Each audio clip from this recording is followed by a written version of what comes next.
This video is about fiber reinforced concrete. My name is Tyler Lay and I'm a straight up concrete freak. Sometimes we want to make our concrete structures that are complicated and rebar won't work. Sometimes we need to make our structures that are super thin like a concrete countertop, and again rebar isn't the best solution. We'll make pavements, again, sometimes super thin, and again rebar isn't the answer.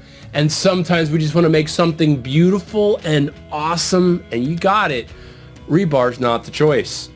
Now sometimes we just want to make sure our cracks are small, and in all of these situations, fiber reinforced concrete is the answer. Now we should know that concrete is weak in tension.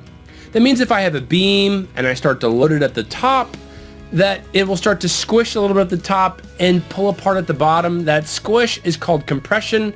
That pull at the bottom is called tension. And if the tension is large enough, we get cracks. No. And if we don't have any reinforcing inside of our concrete, it's not good.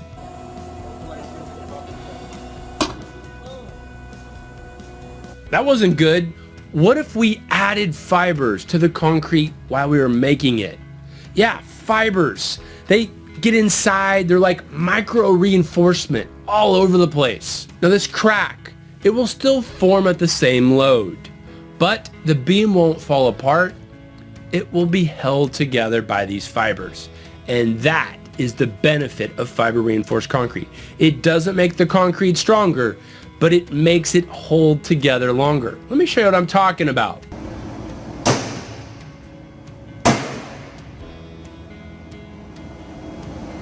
What is going on?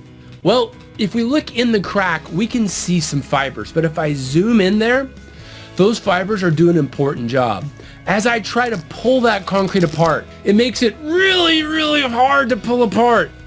We call this toughness. This post-cracking strength, that's called toughness.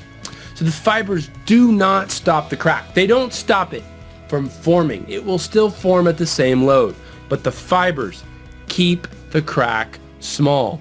And if you can't see the crack, is it really there? And small cracks can equal long life concrete because they can keep outside chemicals from getting in, from causing all kinds of deterioration and are reinforcing to corrode. But fibers also give it this post-cracking strength, and as I said before, this is toughness. There are two types of fibers out there. There's a microfiber and a macrofiber. Let's talk about the micro first. Microfibers are used to help fresh concrete. That's when after you mix it till about 6 hours. This is a big deal when it's hot, windy, sunny, when you're worried about something called plastic shrinkage cracking. You don't know what plastic shrinkage cracking is? Watch this video. Microfibers are usually less than ½ an inch in size. They're usually flexible material, and again, they hold concrete together when it's wet, when it's still fresh, and they keep it from cracking. Now here's an overview of some of these microfibers.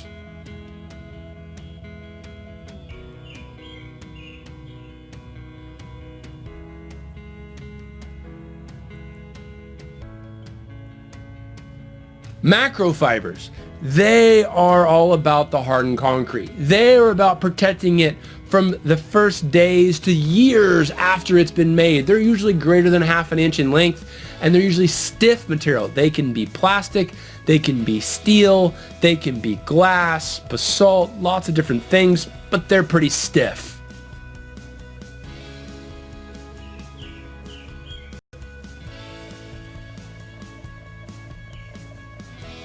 There are some awesome benefits with fibers. They provide you some amount of reinforcement everywhere. They also give you this strength after cracking, which is huge. And it also can reduce damage in a fire. You don't believe me?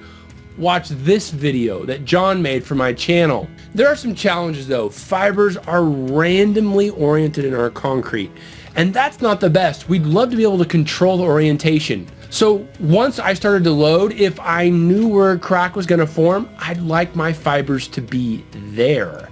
If we zoomed in on this region, what I'm talking about is if I could align my fibers all up and where I know that crack is going to form, then it could stop it. But if I have them randomly distributed all over the place, some may help me and some may not.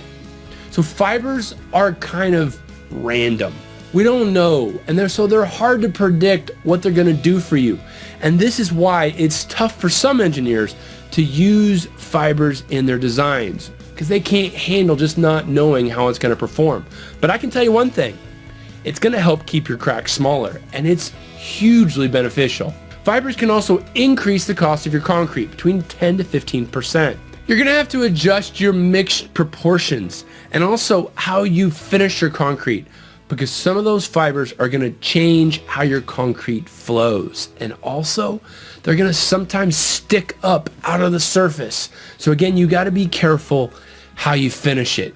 But how much should you use? Well, if I'm using microfibers, a good rule of thumb is 2 pounds per cubic yard. And macrofibers, at least for plastic ones, it's around 4 pounds per cubic yard. And steel is about twice as high. Now, you always have to check your manufacturer, though, for what they recommend and for their applications. But should I use rebar or fiber? I love this question. I think you should use both. The rebar takes the majority of the load. You can align it, you can put it where you know the cracks are going to be, where you know the stresses are going to be high. But those fibers, they're extra safety factor. They're aligned everywhere. They help keep your cracks small. This makes your concrete longer lasting and makes it beautiful. They are an awesome tool for long-lasting concrete. So in summary, fibers are often the only reinforcement possible for thin or very, very complex forms, and when rebar just won't work. And fibers are a great tool to reduce the cracking and increase the toughness, but be careful, because not all fibers are the same. Hey, check me out on Instagram at concrete.tyler. Thank you so much for watching. I hope you liked this video. Give me a thumbs up if you did, and leave me a comment below. How have you used fibers in your projects? Take care, everybody. Bye.